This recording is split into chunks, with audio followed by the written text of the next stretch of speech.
and they would hear what God would say and then come deliver it to the people. This was not God's ultimate desire. His ultimate desire was that every child of God would hear his voice. Come to St. John chapter 10 so that you hear Jesus on this. St. John chapter 10.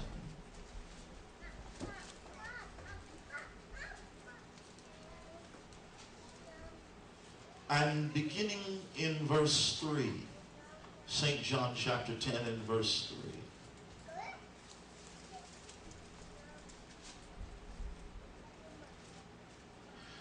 To him the porter openeth, and the sheep, everyone say, hear his voice. Hear his voice.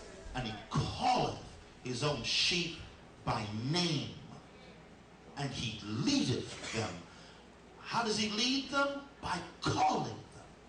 If you can't hear him, it's tough for him to lead you. He leads them out, everybody say, by name. Verse 4, and when he putteth forth his own sheep, he goeth before them, and the sheep follow him. Why? For they know his voice. The desire of God is that it doesn't say the shepherds, the ministers know his voice. The desire of God is that every sheep would know his. He wants to be heard. The Lord told me to tell you that the reason why some of you are having a struggle with God is because you only put importance on you being heard. And you don't put any importance on him being heard by you.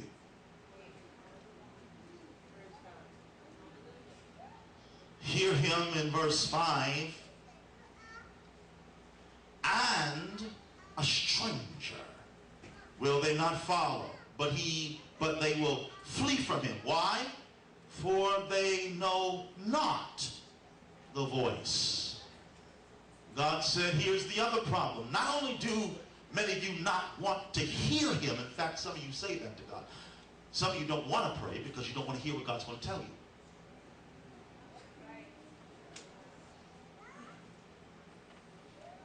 You put God in this very peculiar position.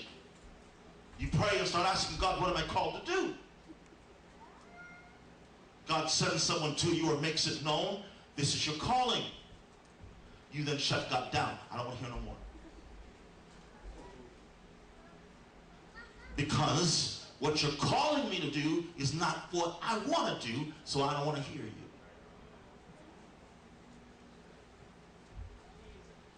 You only heard me because you asked to hear me. And now when I let you hear my voice, you don't value me.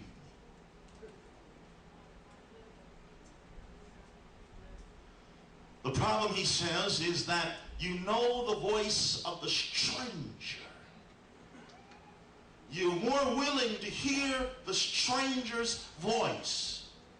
You put more value on the stranger's voice than you do on mine. So I tell you that I love you and I won't leave you. But the stranger, being the devil, tells you, I don't love you and I have left you because you don't feel me. And you put more value on the stranger's voice and you listen to what the stranger tells you than you listen to me. I told you I'd never leave you nor forsake you. I told you, lo, I am with you. Yet all it takes after a week of revival is for you to wake up on Monday morning and feel like I'm the next galaxy over.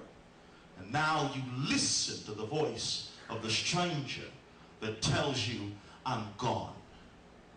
So you put more value on the voice of he who's trying to kill you than on the voice of he that died for you and loves you with an everlasting love.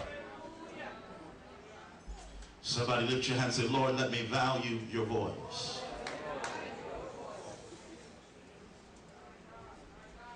We spoke about Abraham on last night, the father of faith. I was sharing this with Pastor and Sister Rogers, that one of the things that personally amazes me regarding Abraham is that if you will read, starting at chapter 12 of Genesis and going all the way up through to chapter 25 of Genesis, and start to count the amount of times that it is recorded that God spoke to Abraham, it's around 6 or so times in a 25-year period.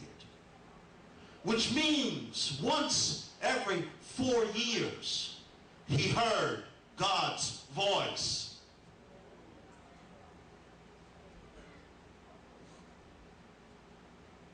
Well, let's go to the Hall of Fame of Faith, Hebrews chapter 11, and maybe you will understand what I'm getting at by stating this. Hebrews chapter 11.